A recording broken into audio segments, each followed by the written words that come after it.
I appreciate you taking the time. The first thing I want to know before I ask you about your career and your projects, is there a nickname for Addison, or are you Addison to everybody? Yeah, some people call me Addie. There you go. Did you? I don't know you well enough for you to be an Addie, but the bottom line is you have a great new movie that clearly was not made in 2021 called When I'm a Moth. When was it actually made? It's a good question. I think it was at the end of 2015.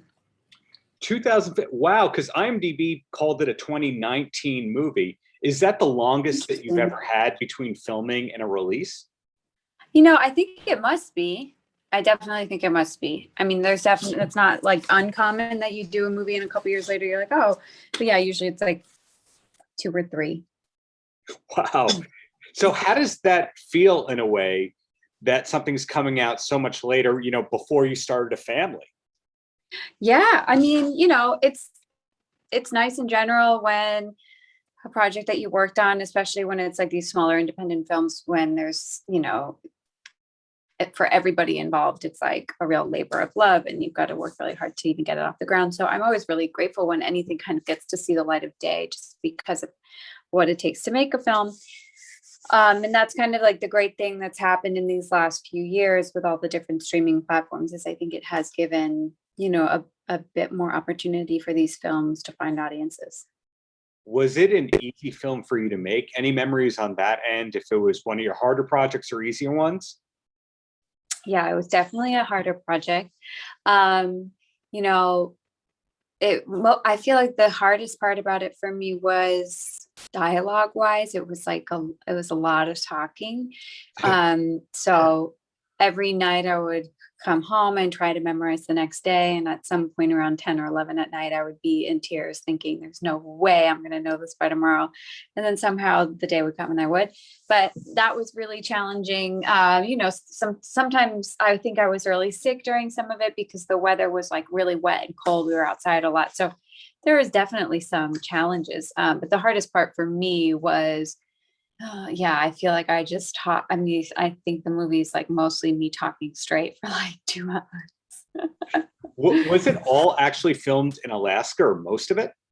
No, we actually filmed in Vancouver, which, has those great sort of sweeping landscapes that we could cheat for Alaska. So that was lucky.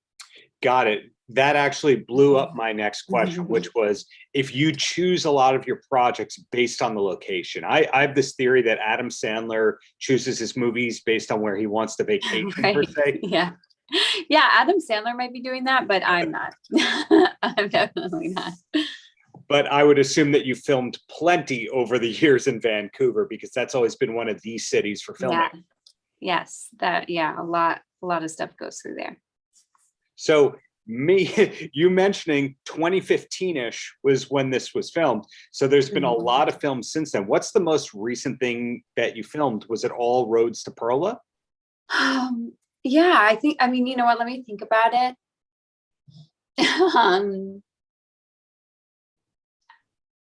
I know the last thing that I was doing was Startup, the TV show. Yeah. So I was doing that through my first pregnancy. And I love that show. I'm so glad that's a good example of, how things can kind of find their audience later on, because we finished shooting that show, 3 years ago. And, now it's finding its way on Netflix, which is so great because we all loved making that show so much. Got it. Glad to hear that it's grown. I'd have to imagine that when it first came out, people are going to go, who's going to watch that? And then it's one of those things that organically grew. So when you say, what are you watching these days? People say Startup. Did you know it was that great when you first saw your part of the script? With Startup? Yeah. I was really lucky. Just sort of came along. The creator and director, Ben Kite, he had a friend that knew me. And so he had me in mind for this part. And when they asked me to do it, they sent me along the first season, and I became like a super fan of the show. It was like really fun because I had never been like a super fan of a show and then like been on set the next week. So, but I didn't at the time know exactly where the character was going, and But I just really trusted everyone working on the show because I was such a big fan of the first season. So that was, just sort of like a dream to kind of build a character and immerse yourself in a world that you thought was really cool and exciting already, with actors that I think are incredible. So it sounds like you're the kind of performer that really does their homework as opposed to just reading the vibes. Yeah, sure. I mean, I think, yeah, I do. I mean, every now and then you'll hear somebody that just is able to go on instinct, and then you'll find other people that go, I've seen every episode 3 times. So were you heavily based on research for When I'm a Moth? I was, because I was scared. That was a lot of fear-based research. I think they call it like an unbiopic, I think is what Zach and Magdalena described it as. And so I knew always going in when I first met them, like, it's not it's not like a, it's not a biopic. It's not exactly Hillary Clinton. It's sort of the idea of her. So that, took a little bit of the pressure off, but certainly a lot of it was inspired by her and sort of, the interpretation of what that summer of '69 could have looked like. So I read a lot. I mean, I read everything there was to read about Hillary Clinton. I listened to her speaking a lot.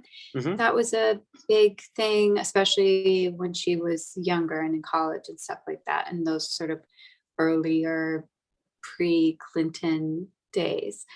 And anyway, it was great because it was, particularly interesting to be in like this deep dive exploration of a person, as they are also, a presidential candidate that year. So It definitely gave me like, it was a significantly more heartbreaking loss than I think it maybe otherwise would have been had I not felt like I had sort of personally invested in her. Sure. But yeah, there's a lot of research that went into that just to sort of make me feel a little bit smarter and more comfortable and more prepared. Did you get to keep the glasses? I wish, because I loved those glasses, and no, I didn't. They stuck around. Well, in general, do you walk away with any wardrobe from your projects? I always try. Some people put that in their contract that they have to, and other people have to sneak a piece or two. Yeah, no, I always try to find something, I always do it with their permission, but I always try to find something that I go like, oh, can I please take this? And I think actually from that shoot, I took a pair of clogs that I thought were so great. I don't blame you. Well, 2 quick questions and then you're free. Sure. First one is, people follow you on social media, know you're a big family person and you work, but is there any life beyond work and family? Any surprising hobbies for you? Oh, yeah, no, I have no surprising hobbies. And my hobbies are either making television or watching it. And, my husband and I like to cook. So that's about it. But in general, I don't love being outside my house. I love being home with my kids. I'm kind of, just like a homebody at home. If it's like cozy, then I'm into it. Sounds like there's no opportunities in your life to wear those clogs. Yeah, they're not much. They're like somewhere in the basement right now. And then the last question I have, besides Startup, what's a show that we should be watching if we need a new thing to stream? Right now, I mean, this is just the first thing that's come to my mind, but right now we are watching something called Untold on Netflix. And they're just like these little sort of, I don't know, like documentaries about different people, mostly in sports. It's very cool. It's really well done and kind of exciting and fun to have. Like, I love a documentary series.